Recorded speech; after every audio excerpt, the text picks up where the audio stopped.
music is both educational and inspirational. True story. Thank you so much for that. Thank you also, Kenneth, for saying you love Pilani. And guess what? Pilani Bubu is in the studio with me. She's coming up right after this.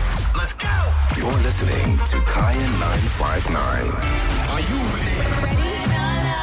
You're listening to Kaya 959. On the street. On the air. What's your flavor? Summer flavor. Summer flavor. On the street, on the air. The best in African music on The World Show with Nicky B. Well, you know, it is always the best in African music right here. And of course, now is no exception. Pilani Bubu, welcome always to The World Show. Thank you so much. You know, I'm sure some people were listening and saying, but she wasn't she on recently? And no.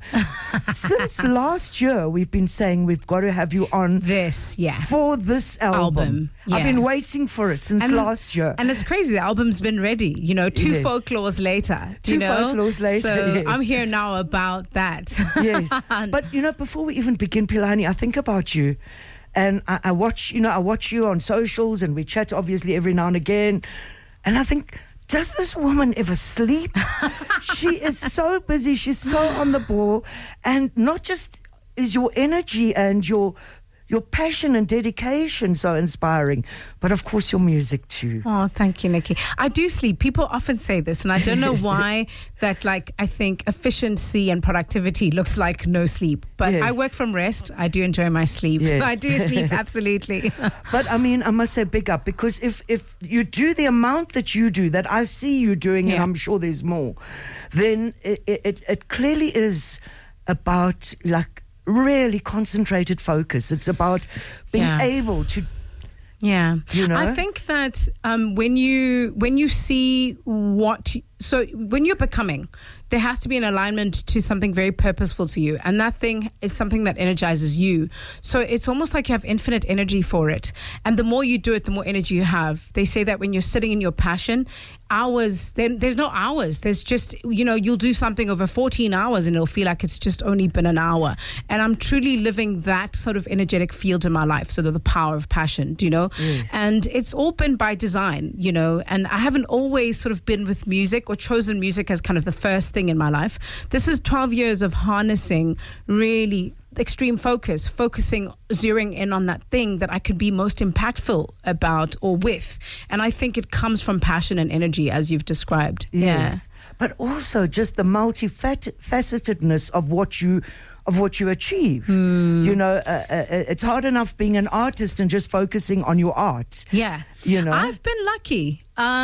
Or maybe it's not lucky. I think it's been my destiny path to walk into different spaces and to learn, but also to enjoy those spaces. I enjoy them for productivity, but I also have benefited being an entrepreneur or having worked in corporate or having made this choice. This was a deliberate choice. I was working in corporate 12 years ago. This was a deliberate choice, and having the benefit of seeing different spaces and the way things work in different ways, or at least how creativity and the process of creativity and execution looks like, has been of benefit to me, because I've been able to, like, really express different sides of myself without feeling like I've got to prove that I'm a singer and that I'm good. It's been more about being consistent, persistent for the reason in which I'm being. And so for me, I couldn't come straight into music as a solo act unless I could really find the reason why I was here, or why I am here, and why I should do it. Why is it my first platform for communication? Why is it the first storytelling platform? So I storytell in many different ways, but music is my first love, and so it's the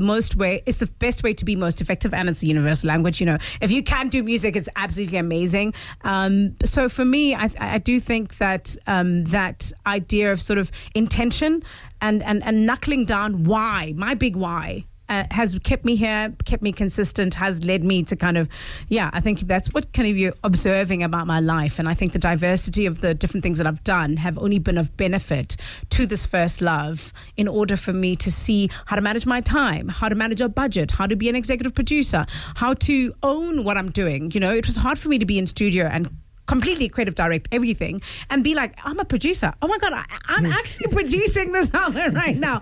Do you know, and I think it takes working in different spaces that allow for processes to be clearly defined and structured. It's been really beneficial. Wow, this is like what you've just said there, and just that one answer is a masterclass in itself. Honestly, Yeah. I'm not joking, but that is something that I think, so many young entrepreneurs, so many young what you've just said is literally a masterclass. So I'm adding on to your repertoire of things you that do. I still want to do in the future. No, 1,000%. That's part of the plan. Yes. Well, you're already doing it. Right. I just have to speak out. Exactly. Yeah. Now, today we're definitely all about Folklore Chapter 2, Ekuseni. But before we go there, I have to just wrap up the Folklore Festival that happened. Yes. Yeah. So tell us about that. What was it like for you as I suppose the second official one? Would that be the right way to say Yes, it? it was a second edition. Yes. A second annual edition. We hope to do some French shows, but we put in the effort and we hope for the best. And Yes. the second edition for me was progressive in the sense that we made progress. We increased the numbers. We've made our point. We've created awareness. We've got visibility. We pushed the threshold on the artist lineup. We displayed what we're about on the artist lineup. We stayed true to the brand. And I think it's going to be about really establishing what we're about and keeping the essence of it. I'm comfortable where we are. I don't want to grow too big too fast. Do you know? But there was already growth. There was already it grew. Beautiful It did. growth, yes. And it grew with the target market in itself, that families, That's coming it. into a space and being able to share a space as a community and as families is very important.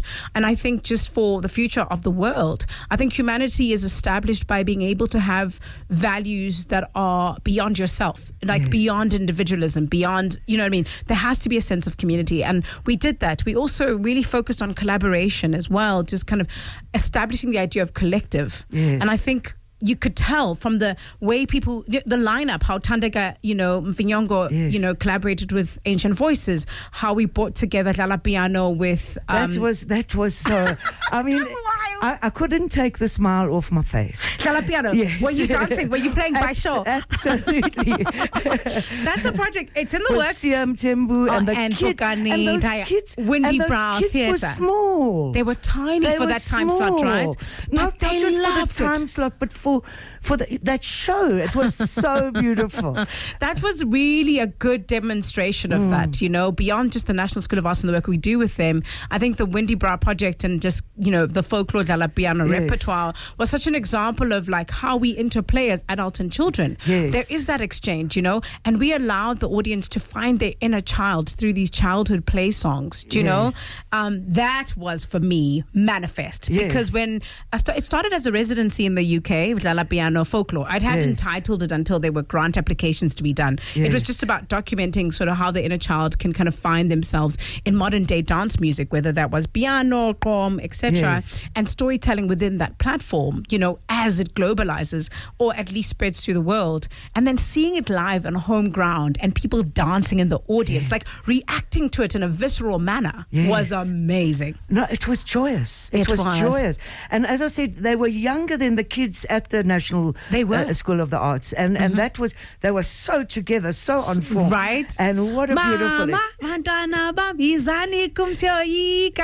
If that wasn't healing to some of our, older audience, I don't know what is. And just to our country as a whole. Yes, we do need to. Yes. Kind of, I think, like I said, it's that intergenerational dialogue. It's that family space. It's those values that we so need. It's that sense of community. Yes. And feeling also understood. I think there are a lot of parents who came and left their kids with childminders and just took a deep breath. Yes. And enjoyed something that is we're not always thinking about this. We get so lost into sort of club culture, piano festivals that it becomes more about like the, exuberant times versus collective, meditative, reflective times. Yes. And I think the Folklore Festival is like more of a reflective together space. Absolutely.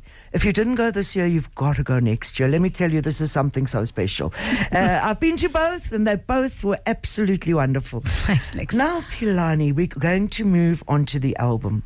But I've kind of got a feeling, like before we talk about the album, let's play the two opening tracks. Let's do it. Let's play the two opening tracks, and then when we come out of these, Pilani is going to explain a little bit more about these tracks as we move along and talk about the album as a whole. The best in African music on The World Show with NickyB. Azange dimbane lo krige kayo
uzavuka ungavuswanga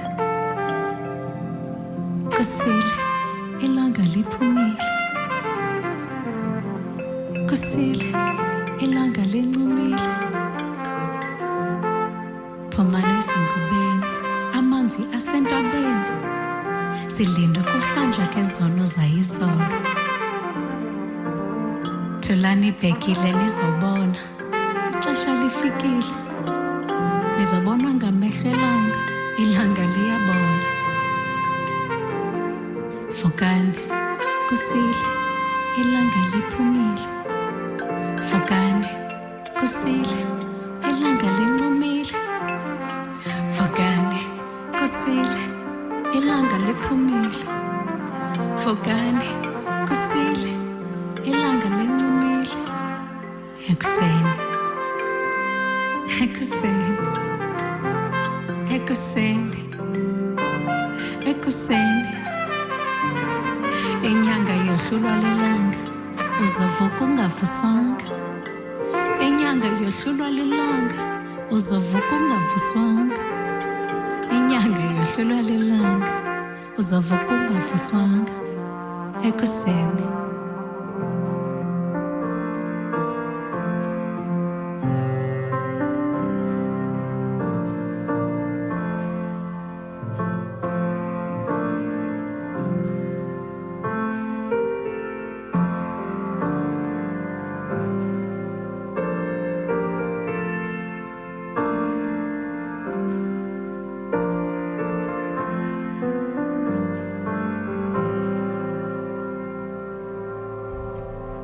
Kaya 959.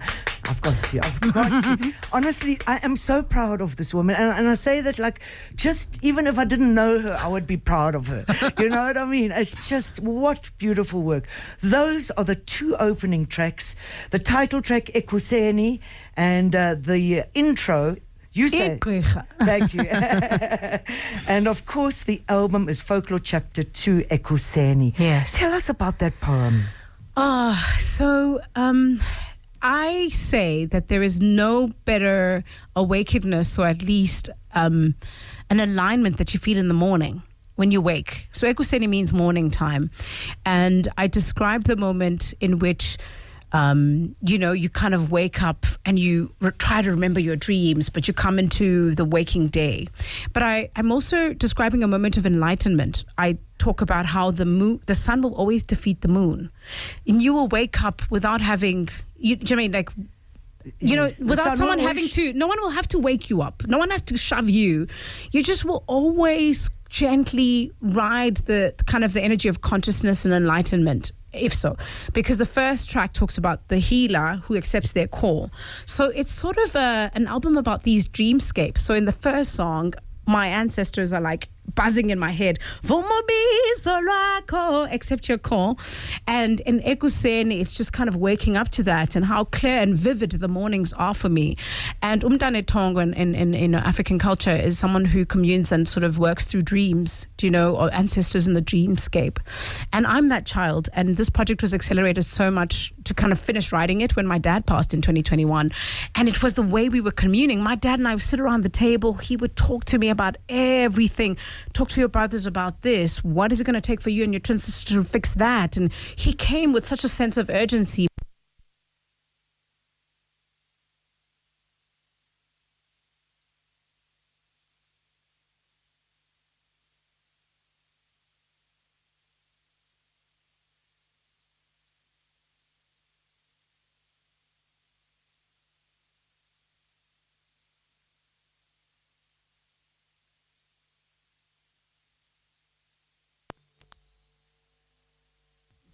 And I have to, seek in the spirit, what is this trying to tell me? Where are we in the times? And I'm very obedient in the music, particularly through the Folklore Project, to my call in this space. And it's not just about me. It's about the collective. It's about my ancestors. It's about African culture. It's bigger than me. Do you know? So the opening two tracks are about how I work in the space as like Umdane Tongo, and how enlightenment comes to me, and I love the clarity of my morning times.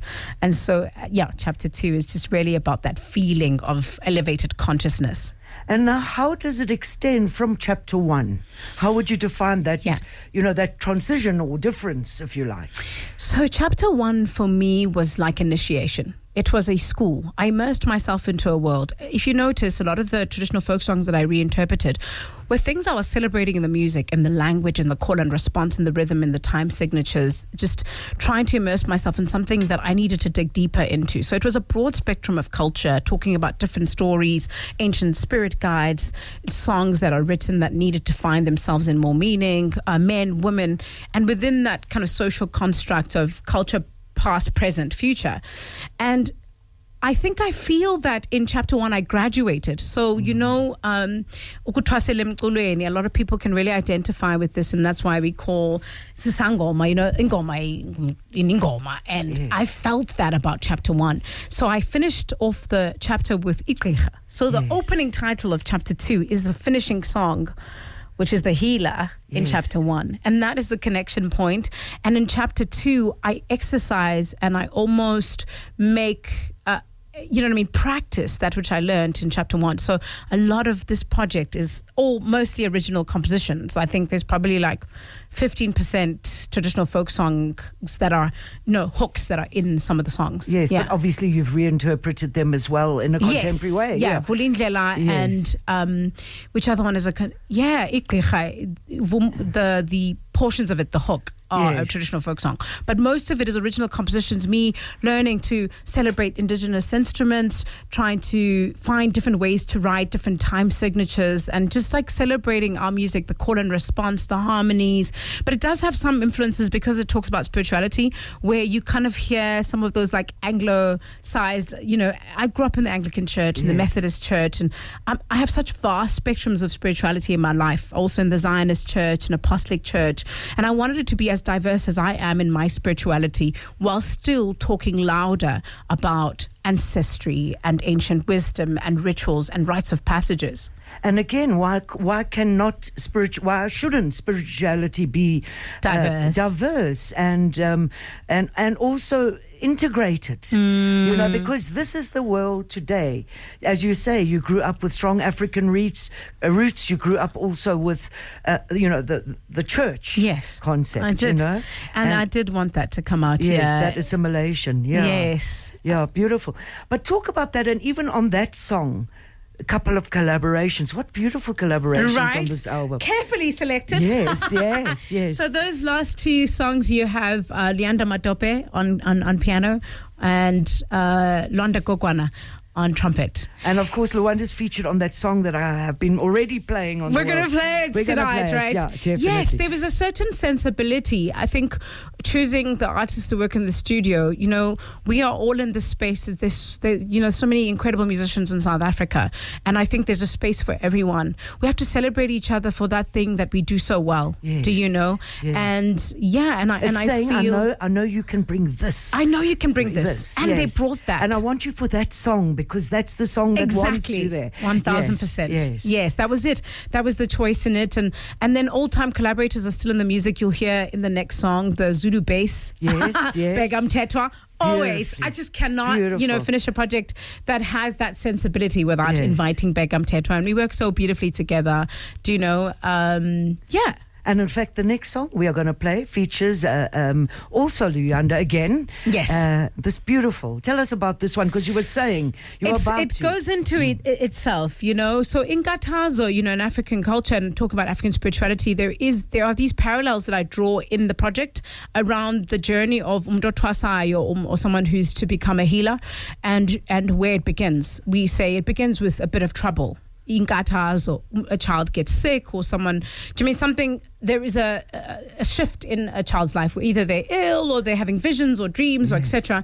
And then they need to be taken to the person who can initiate them. And so in Katazo is like establishing that journey, but also telling a universal story of like our generation being slightly not knowledgeable enough and need to inquire more and dig deeper, but also that we're so busy in these urban landscapes that we've got so much to patch between two worlds of the ancient and the modern. And so it describes that we are in this trouble, and that the kids need to do better because they actually need to join the dots of lineage. Yes. Essentially, for the betterment of humanity. Izwanike bantu bonke, everybody, hear this call, you know, lalelani, like the I guess the call of like the God. Yes. It says God specifically, but in essence, there's just so much about all of us as a collective calling on to the change that we desire as humanity, and that change requires us to dig deeper and to learn more. And I think that there is some kind of urgency towards other value systems or previous value systems and ancient ways. Absolutely. Yeah. Couldn't be more appropriate. Let's hear the track in Katazo featuring Leanda Madope, Pilani Bubu's album Folklore Chapter 2, Ekuseni. Kaya 959. Kaya 959. Kaya 959. On the street. On the air. Sounds to uplift and inspire on The World Show with NickyB.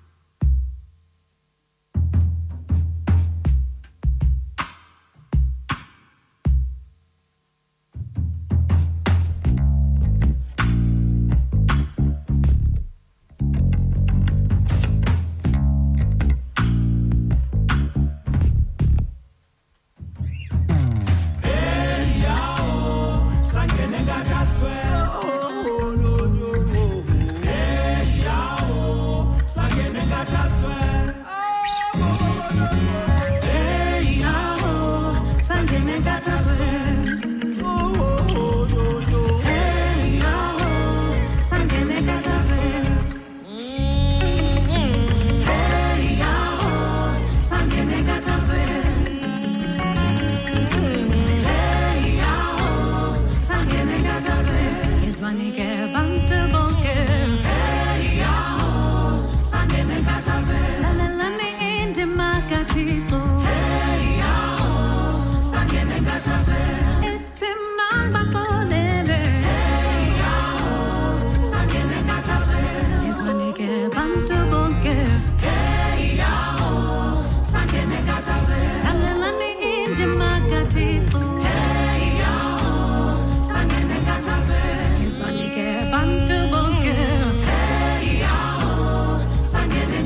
Kaya 959 in Katazo, featuring Luyanda Madope. She is the beautiful Pilani Bubu with me in studio. The album Folklore Chapter 2, Ekuseni. I know you're dying to get it. Isn't it absolutely beautiful? But it's not quite out in full yet. No. It is available on pre-order. It's available on pre-order on iTunes. Yes. So you can see the track list and we're revealing them. But 1st of December, it will be out. And before that, we have a launch show on the 30th of November. So tell us a bit more about your launch show, where it is. And So we did a preemptive one on my dad's birthday last week, Thursday, in Cape Town. Mm-hmm. There's a reason for that, but we'll see if we have time to discuss it. But on the 30th of November, just before the 1st, we have a concert at the Universal Music Live Concert Hall with the Alliance Française and Varage Clarins. And it's going to be a showcase of the project, and with some of the guest features, Leomile, Monei, and then just celebrating some of the instruments in the project. We have Sky Gladler coming up from Cape Town to play marimbas and bira, and just really trying to highlight some of the elements in the project. So it's at 6 o'clock. We're going to start at 7 sharp. Yes. Tickets are available on Ticket Pro. Don't tell them, always say it's at 6 o'clock. They're going to be an hour late. I know Joburg. Yes. Yeah, no, this show is going to run on time. Yes. Also, we're also going to run on French time, so we're not going to run on South African time. So I think, if folks can get their tickets out at Ticket Pro. It's not like a listening party. I quite enjoy, performing music live. For me, I just need you to feel it. as Yes. from whence it comes, where the spirit moves versus just being like pressing the button, because the music evolves after you've recorded it. So I don't often do like listening sessions. I'd just like you to come and feel for the music live. Yes. Yeah. And how it's interpreted on that specific day. Because Exactly. on a different day in a different environment, it could, it's a different 100%. take. 100%. You know, the Yes. band that I used in Cape Town had a different feeling. I thoroughly enjoyed working with them. And, you know, we had a 2.5 hour long show nonstop in Cape Town. Last week, the spirit moved the audience. It's also community music. It's folk music. Yes. You know, people must come with the sensibility of like community and just feel like ngumcimbi. You Yes. sing and you join in. It doesn't Yes. matter how beautiful the voice or how on pitch or, you know, on key you are. It's just about the sense of the music being about how we all translate it, how we all understand it, how it feels to us. Do you know? Yes. And I Yeah. mean, even with a song like that one I've just played in Katazo, Yes. there's often a hook in your songs that almost gives that space That sense of call and response. of call and Love, response. absolutely. I'm a Yes. child of call and response. Yes. Yes. So generally live, that song, the audience, I go, the people should sing, hey, yao, sangene kataswen, hiswanike bantu bonke, hey, yao, sangene kataswen. And then we shift, we have a turnaround, and everyone goes, hi, bo, siyakuza. You know, we're all proclaiming, whoa, what is wrong with the world? Hi bo, hi bo, hi bo, hi bo, hi bo, hi bo. And we just love that as Africans when we can join in a message.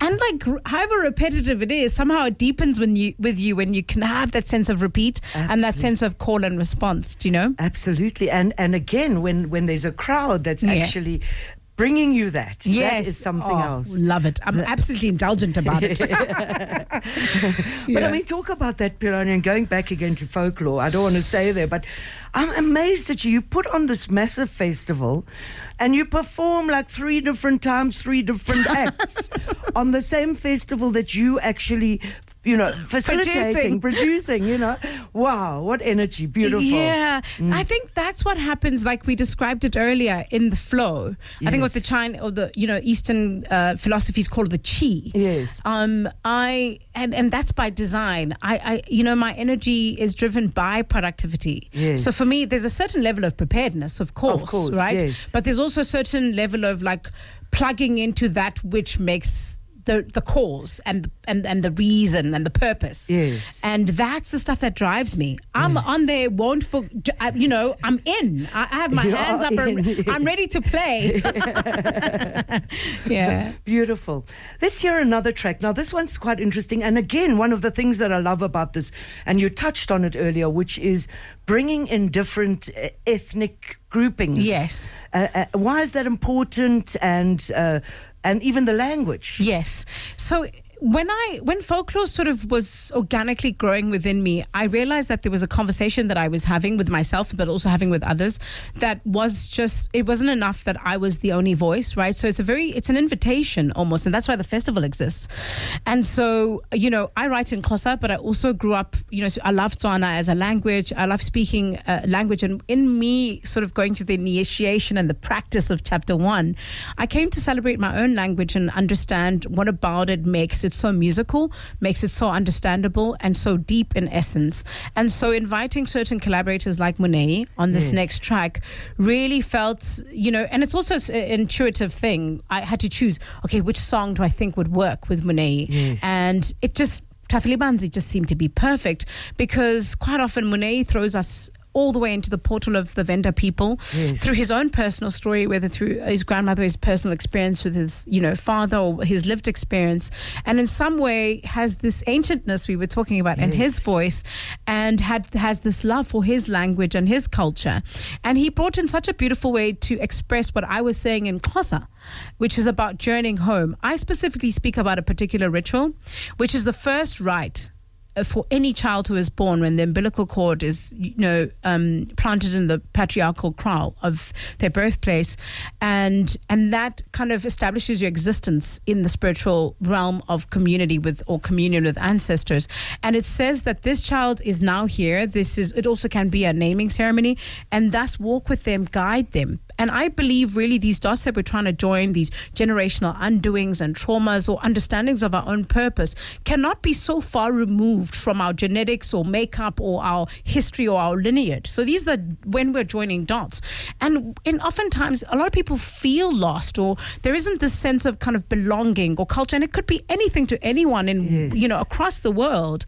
And I wanted to describe that feeling of having to return to a place that felt more like a semblance of home and finding that sense of home. And Monet describes the same thing, which is funny. He talks about these corn cobs being this journey, and in Venda and the spaces there being so filled with corn. But my dad would also peel an orange for me, and he would say, let me map a journey for you to Tafelibanzi, to Lusikisiki, home. And he would almost say that this orange that he's peeling for me is that route. So it's so funny, when he wrote it, he kind of tapped into that as well.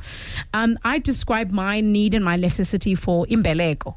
Which is the ceremony of the umbilical cord. Of course, that was done, but it wasn't done with all the other bits that needed to happen within that ceremony.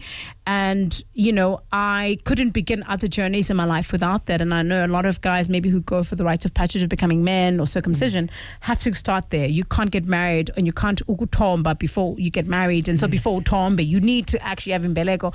So it was tracing back my footsteps. I talk about looking back and finding these things and collecting ourselves, along the way. And it's a real life story. I only had my Mbeleko done this January. Oh, amazing. Yeah. Amazing. So in the project itself, it becomes the turning point. And from then on, you start feeding the sense of community. And going to my clan praises, I ask, these two journeys that I'm walking in my calling, is it the Kwalos or the Beles? I'm a Kwalo on my dad's side, umama libele. So in Vosumuzi, I say, Makwalo na mabele, vumaningoma zenu. And that's often the journey. It's like, who's leading me on this path? Who gave me my gifts? Where are these inheritances from? What is it that you ask of me? But when we close, I'll tell you a story about my grandfather and who actually is leading the call for me. Oh, beautiful. So Tafelibanzi is really about that journey home, whatever that may be for you. And I pick up the sense of initiation actually throughout this album. And I think initiation is in many different cultures, but that's something we can talk about afterwards. Sure. Let's hear this beautiful track, Tafaela Banzi. Tafaeli Banzi. Eli Banzi. Thank you. With Pilani Bubu on The World Show. It's an absolute pleasure. Her new album will be out soon, Folklore Chapter 2, Ekuseni. Songs of healing and inspiration on The World Show with NickyB.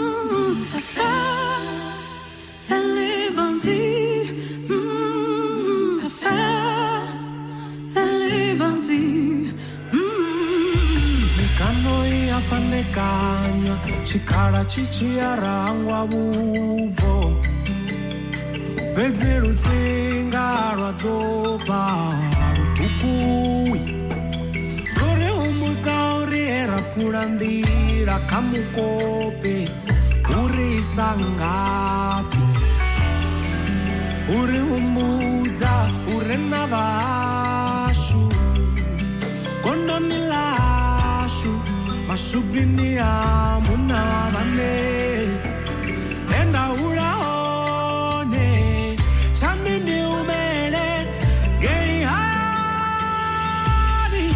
Kusekaya apa Kusekaya Kusekaya apa Kusekaya Tefe Elibanzi Tefe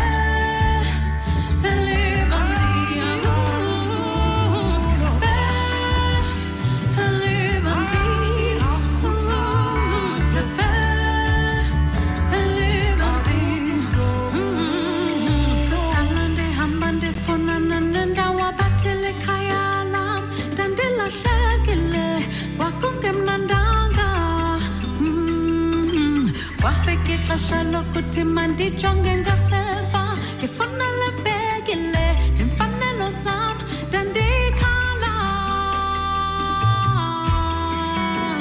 Oh, oh, oh, oh, oh Mabesiti Inga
Wow.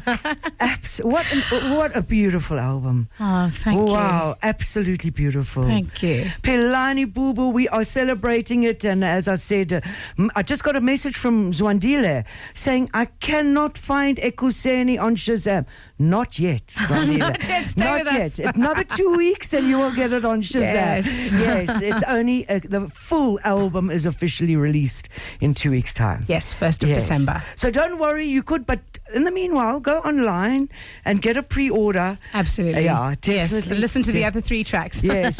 You know, as I said, and as you're talking, it's kind of what I experienced from the album. But for me, this is very much about levels of initiation or elements, and I mean that is a universal concept.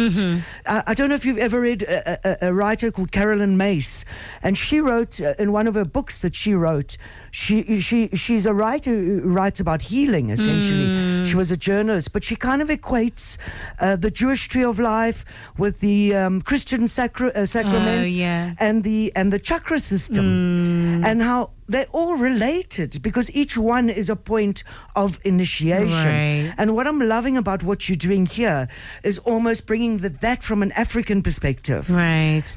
And I think, so what you're reminding me of, so, you know, it's a saying that's kind of universal at the moment around how a lot of the process of becoming and everything that we're doing, or the revelation, is reflecting and then also remembering. It's almost like it's not new to us. So we intuit a lot of our journey and trying to navigate our paths. And that's what like initiation feels like. And I think that's a universal concept. And what I'm writing about in this project, though it's a personal story, is really universal in the sense that it is about how, even if I say as an African child in the duality of my spirituality, how do I navigate my purpose through alignment and spiritual clarity? And all I've learned as a child is that my spiritual clarity is nothing without my people, which is such a construct we often celebrate in African culture, and the value system is often about community.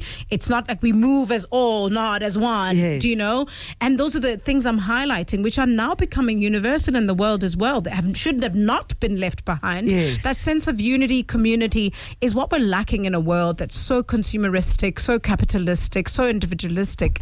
And I think these are the ways in which sort of spirituality is like a wholeness and not a separation. These are other ideas that, sometimes in, Christianity or in sort of dogmatic spirituality or what they call religiousness, there's this separation of being. There's this idea of like this intangibility of yourself and the tangibility of self are separated. And those things were done through like power struggles, whether it was the Roman Empire using Christianity and then distorting a message that was just so universal. But we're trying to restore the wholeness of spirituality as like a lifestyle and a sense of being, an existence of becoming. And I think those things are so universal in certain philosophies, Asian philosophies and other cultures. Do you know? Absolutely. But again, even if you look at the essence of all those, can I use the word, as you say, religions, or is not the essence this exact same? Often it's lost in translation. It's the followers that might make it a dogma. But the essence of whether it was Buddha, Christ, Muhammad, any of them was the same. It was all encompassing. Yes, absolutely. God is God is God. It's God across the board. Non-exclusive, everywhere. The all creator. I want to make sure that we include a couple more tracks. Two we've got to, and I mean this next one's so interesting for me because when I say the song Vulindlela, who does everyone think about? Brenda Fassie. Yes. But this goes back further. Yes. Tell us about this track and your interpretation. What I wanted to land here for me was the significance was the poetry and then the idea of, I use these parallels in the project around initiation. So when we begin in the Gatazo and then we have this turning point and we walk through these passages and we inquire and then Sivusumzi, we have a traditional ceremony. And then we call out to Amakwal or my clans people. By the time we land on Vulindlela, the point that I'm expressing is the fear that my family had, or at least after a particular long journey. I come from a long line of family members, including my mom, and it didn't always work out the way that it should have, including her parents, both my grandparents, and just like where we got lost in African spirituality. And it was through this demonization of what was our culture, maybe from a lack of understanding or maybe from the kind of, we don't want to get into the politics of colonialism, and I'm sure people can kind of finish off the sentences for me because I also want us to play the songs. I talk about these white beads in Nsimbi, and for me, all the conversations I've had in my life is people trying to divert me and avoid me doing that because, we kind of went into the church and started working through the church prophetically, and it was like, okay, you don't have to do this traditionally. So they asked my parents to skip a few rituals for me and my twin sister because they were like, they're so ready to give me my beads.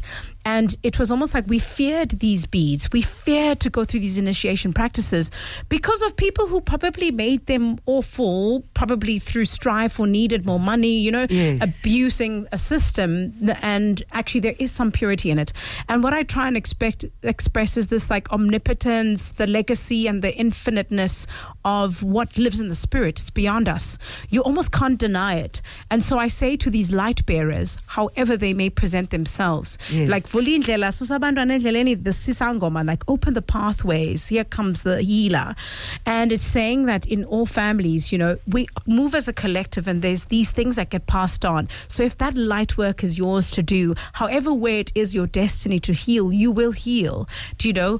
And I talk about how we in spirit, we move in decorum in plural. In African culture, we never speak in individual. We say sanibonani, and all of these things are kind of interlinked in the spirit. And so with me, whether I'm fearful of these white beads or whether my parents were, white beads chuckle at your fear, faces white and painted smear, light reflecting the omnipotent legacy through spirit, so infinite. It's so infinitely significant. These Amanda Bamhlope, lightly working ubizo lwabo, gently bazobubukobab, they're writing their call. Like these things are now, we are unable to deny them. They play themselves out. Sometimes I say I'm a bit esoteric in that way. You almost can't deny those parts of yourself. And so this celebrates that journey now, saying, well, the light, always will come to the fore. And that these things, these legacies of healers and isangoma, they'll carry themselves through time in different ways. For me, this church, like being apostolic Zionist, like led me in a particular route. So I never had to go and carry Yes. these nsimbis, but I'm still umntana, wabantu abadala, doing my work, healing. Absolutely. Yeah. And again, I come back to that point of assimilation, is that why it need not be a bad thing. Right. Actually, it need not, yeah. it need We're not. evolving also as people. Absolutely. Yes. Let's hear the track of Vulindlela. But this time, you've got an unexpected take on a very classic message. Pilani Bubu, Folklore Chapter 2, Ekuseni is the name of the album. Make summer flavorful Make summer flavorful.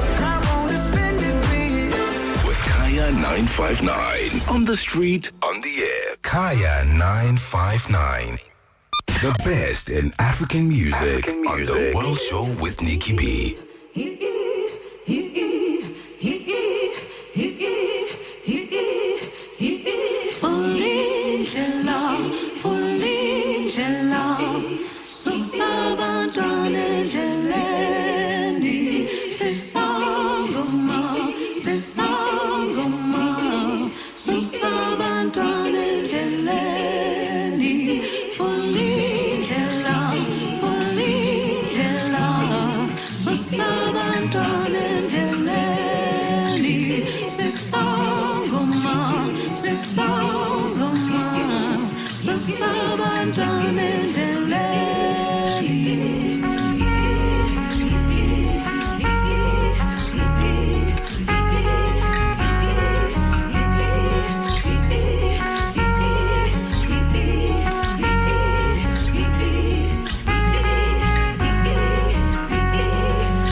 Beads, chocolate your fear. Faces white and painted smear. Light reflecting the omnipotent. Legacy through spirit so infinite. Infinitely significant. Abantu abamhlophe. Lightly working ubizo lwabo. Gently bazobo buko babo. Adorned in fairy white skins. In communion with ancestors. Celebrated and approached with decorum. These light bearers. Moving in plural. Syanibon. Inabantu abamhlophe. Moving in plural. Sisong. Makwande makube kose kubele Tamako Volingela Susabantane Jeleni Sesangoma Susabantane Jeleni Volingela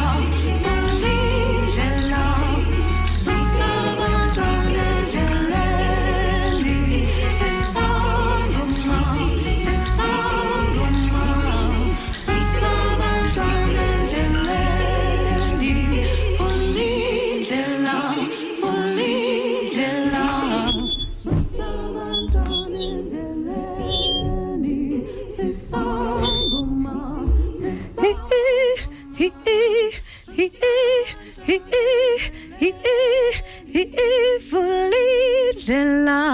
Volindlela Susabantane Jeleni Sesangoma Susabantane Jeleni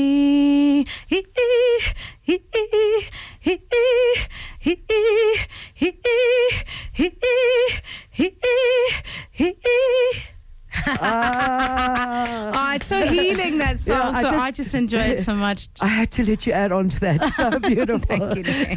Always feel blessed by just that moment of love. Yeah. What a beautiful chat, Pilani. Thank you. Yeah. For us just making time. It's taken us a whole year, do you know? Yeah. Yeah, but right time. Right place. Time, right Yes. place. Don't forget the album's coming out. You will be able to get it on pre-order, and there is an event happening on the 30th. Tell us once again where and how much. 30th of November at the Universal Music Concert Hall. You can get the tickets at Ticket Pro, and it is in partnership with the Allianz and Verache and Clarins. And yeah, the tickets are $350 early bird, but if you are a late bird, it'll be $450. So get out there, get your tickets. It's a real showcase of the album. Going to be absolutely beautiful. Now, I'm going to end with a track, Umtombo, featuring Luando Gogwana, the track that is already a hit on the World Show. I told you I wake up with that song in my brain. I go to sleep with it in my brain. It's a big hit. Yeah. But before we end with that, tell me the story you were going to mention about your granddad. You know, Umtombo, my grandfather's nickname, who in Tafelibanzi, where he's bought his first property and had a shop, he always was abundant, always looked after the community, so they called him Umtombo Mbombozai.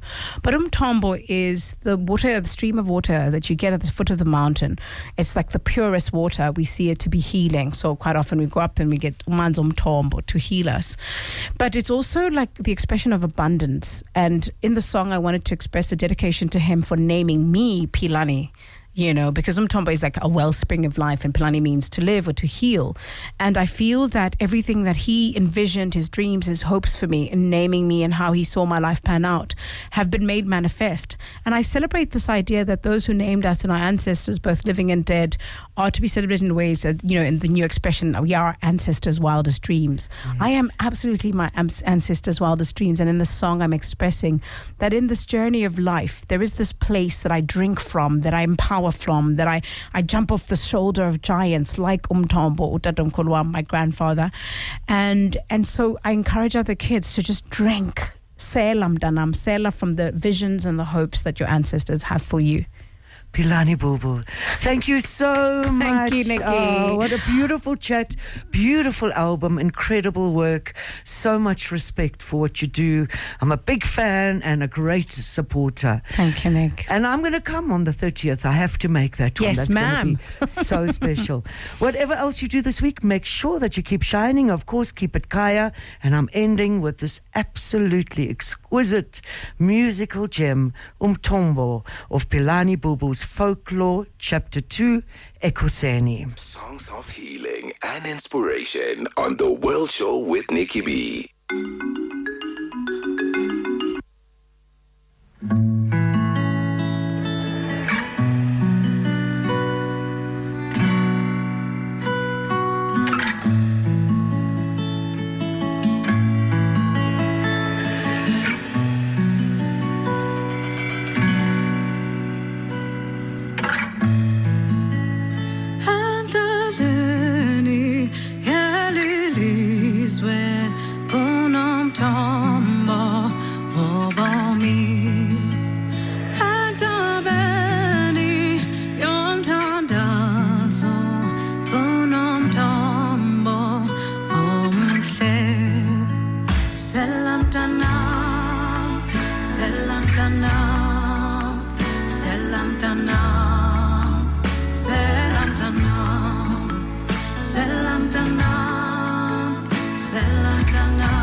Selam tanam